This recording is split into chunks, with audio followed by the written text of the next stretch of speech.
తాకట్లో ఉన్న మీ బంగారాన్ని విడిపించి ఆ రోజు ఆన్లైన్ రేటుకి కొంటాం. Sharma gold company.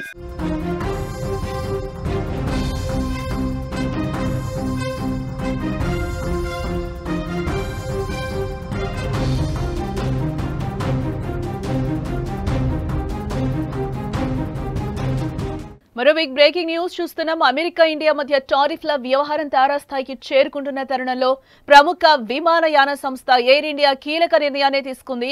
దేశ రాజధాని ఢిల్లీ నుంచి అమెరికా రాజధాని వాషింగ్టన్ డీసీ మధ్య నాన్ స్టాప్ విమాన సేవలను నిలిపివేస్తున్నట్లుగా కూడా ప్రకటించడం జరిగింది. అయితే సెప్టెంబర్ 1 నుంచి ఈ నిలిపివేత అమల్లోకి వస్తుందని కూడా స్పష్టం చేస్తోంది. ఆపరేషన్ పరిమితుల దృష్ట్యా ఈ రూట్లో సర్వీసులను నిలిపివేస్తున్నట్లుగా తెలిపింది. 26 బోయింగ్ 787 డ్రీమ్ లైనర్ విమానాలకు రెట్రో ఫిట్టింగ్ చేపడుతున్న కారణంగా విమానాల కొరత, అలాగే పాకిస్తాన్ గగనతలం మూసివేత ఇంకా కొనసాగుతున్న నేపథ్యంలో ఈ నిర్ణయం తీసుకున్నట్లుగా కూడా స్పష్టం చేసింది. విమానాల కొరతే అందుకు కారణమని కూడా తెలిపింది. ఇకపోతే గత నెలలో 26 బోయింగ్ 787 విమానాలు రెట్రోఫిట్ చేయడం ప్రారంభించినట్లు కూడా ఎయిర్ ఇండియా పేర్కొంది.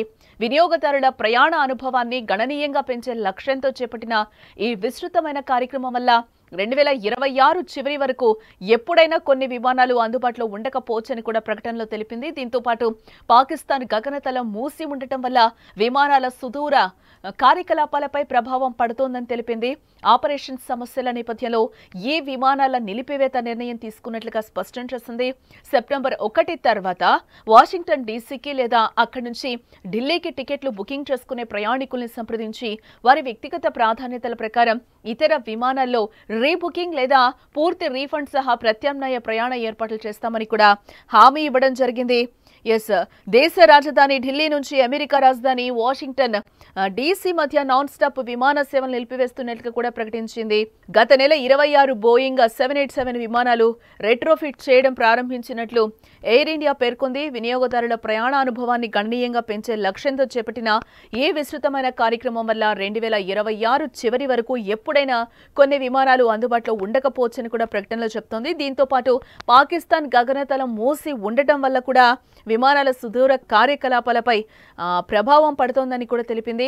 ఆపరేషనల్ సమస్యల నేపథ్యంలో ఈ విమానాల నిలిపివేత నిర్ణయం తీసుకున్నట్లు స్పష్టం చేసింది. సెప్టెంబర్ 1 తర్వాత వాషింగ్టన్ లేదా అక్కడి నుంచి ఢిల్లీకి టికెట్లు బుక్ చేసుకునే ప్రయాణికుల్ని సంప్రదించి వారి వ్యక్తిగత ప్రాధాన్యతల ప్రకారం ఇతర విమానాల్లో రీబుకింగ్ లేదా పూర్తి రీఫండ్ సహా ప్రత్యామ్నాయ ప్రయాణ ఏర్పాటు చేస్తామంటూ కూడా హామీని ఇవ్వడం జరిగింది.